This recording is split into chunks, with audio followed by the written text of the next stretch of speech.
ঘাটশিলায় যেদিন আমরা পৌঁছালাম সেদিন ঘাটশিলা স্টেশন থেকে রিসর্টে গিয়ে রিসর্ট থেকে টিফিন সেরে নিয়ে 10:30 নাগাদ অটো দাদাকে সঙ্গে নিয়ে বেরিয়ে পড়লাম ঘাটশিলার সাইট সিনের উদ্দেশ্যে। সেদিনকে এখানকার আবহাওয়া ছিল দারুণ সুন্দর, খুব ঠান্ডা ছিল তখন, যেহেতু আগের দিন বৃষ্টি হয়েছিল।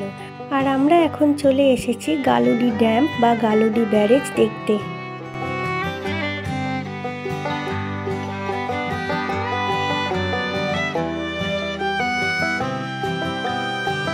এই হলো গালুডিহ ড্যাম বা গালুডিহ ব্যারেজ, চারপাশটা নিস্তব্ধ।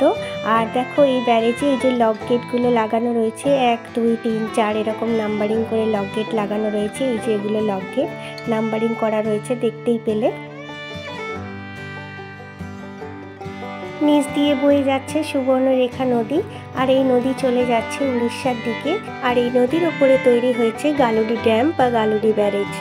এখন যেহেতু গরমের সময় তাই জল অনেক কম, কিন্তু বর্ষার সময় জল অনেকটা ওপরে ওঠে। দেখো ড্যামের গায়ে জলের মার্কিংগুলো রয়েছে। নদী থেকে ড্যামের উচ্চতা দেখে মনে হচ্ছে এই নদী বেশ ভালোই গভীর আছে। আর এখানে ওঠানামা করার জন্য পারে আর কি ড্যামের গায়ে ছোট ছোট সিঁড়ি করা রয়েছে। এই যে দেখো সিঁড়ি দেখা যাচ্ছে, এখান দিয়ে লোকে ওঠানামা করে। আর দেখো এই যে সুবর্ণরেখা নদী বয়ে যাচ্ছে, দেখছো জলের স্রোতের আওয়াজটা দেখো শুধু। এখানে দেখো দেওয়ালের গায়ে জলের মার্কিং রয়েছে, আর সেটা দেখে বোঝাই যাচ্ছে যে জল এতটা উপরে ওঠে। আর এখান থেকে দেখো এই দেওয়ালটা কতটাই উঁচু, যেন মনে হচ্ছে অনেক গভীর নদীটা। ভোরবেলা এখানে মাছ ধরা হয়, কিন্তু আমরা যেহেতু অনেকটা বেলায় এসছি তো সেই জন্য মাছ ধরার ব্যাপারটা আর দেখতে পেলাম না। আর আমরা এতটা বেলায় এসছি তাও কিন্তু এখানে খুব ঠান্ডা লাগছিল। আমার মেয়েকে তো রুমাল বা আর ডবল গেঞ্জি পরিয়ে নিয়ে আসতে হয়েছে। আর যেহেতু নদীর ধার তো খুব ঠান্ডা হাওয়াও দিচ্ছিল। আগের দিন বৃষ্টি হওয়ার দরুন হালকা হালকা ঠান্ডা আবহাওয়া হয়ে গেছিল। শুধু এখানে নয়, আমাদের ব্যারাকপুরেও কিন্তু হালকা হালকা ঠান্ডা আবহাওয়া ছিল। ড্যাম দেখে নিয়ে এবার আমরা চলে যাচ্ছি রাতমোহনা দেখতে। রাতমোহনা হলো সুবর্ণরেখা নদীর মোহনা। আর এই হলো রাতমোহনা, আর ওই যে দূরে বয়ে যাচ্ছে সুবর্ণরেখা নদী। আসলে এই নদীর মোহনায় যে পাথরগুলো পড়ে থাকে সেগুলো একটু চিকচিকে ধরনের পাথর। আর সেই রাতের সময় যখন চাঁদের আলো সেই পাথরগুলোর ওপর পড়ে তখন নাকি চতুর্দিকটা চিকচিক করে, তাই জন্য এই জায়গাটার নাম হয়েছে রাতমোহনা। আর সেই চিকচিকে আলোয় নাকি এখানে জেলেরা মাছ ধরে। এই রাতমোহনায় এপার থেকে ওপারে যাওয়ার একটা ব্রিজ ছিল, সেই ব্রিজটা দেখো ভেঙে পড়ে গেছে। ওপারের লোকেরা এপারে আসতে পারে না, তবে হেঁটে চলাচল করা যায়। এই লাফিয়ে লাফিয়ে সাইকেল বা কোনো কিছু নিয়ে যাওয়া যাবে না।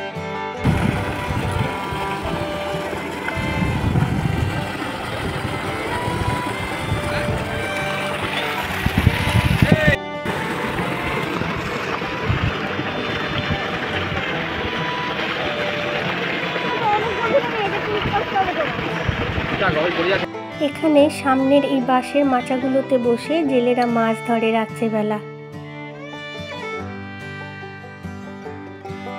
এটা নদীর মোহনা, অথচ এখানে জলের একটা টান রয়েছে আর প্রচণ্ড কুলকুল করে শব্দ হচ্ছে, যেন কি বয়ে নিয়ে চলে যাচ্ছে নদী। এই ব্রিজটা দেখো কেমন নদীর ওপরে ভেঙে পড়ে রয়েছে। এক সময় এপার থেকে ওপারে বা ওপার থেকে এপারে এই ব্রিজের মাধ্যমে যাওয়া যেত।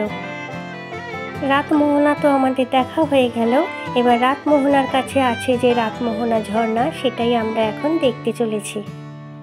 আর আমরা চলে এসেছি রাতমোহনা ঝর্ণার কাছে। এখানকার পাথরগুলো না লালচে ধরনের, আর তার মধ্যে একটা চিকচিকে ভাব রয়েছে। আমি এখান থেকে বেশ কয়েকটা পাথরও কুড়িয়ে নিয়েছি জানো। দূরে পাহাড়ের গায়ে যে কালো স্পট দেখা যাচ্ছে ওটাই হচ্ছে ঝর্ণা পড়ার দাগ। তবে এখন যেহেতু গরমের সময় ঝর্নার জল কিন্তু সেইভাবে নেই, খুবই কম বইছে মনে হচ্ছে। আর সামনাসামনি এসে দেখলাম সত্যিই একদম কম জল পড়ছে। এখানে নাকি প্রচুর জল পড়ে বর্ষার সময়, তবে দেখো এখন জল একদম স্লো, অল্প অল্প করে জল পড়ছে।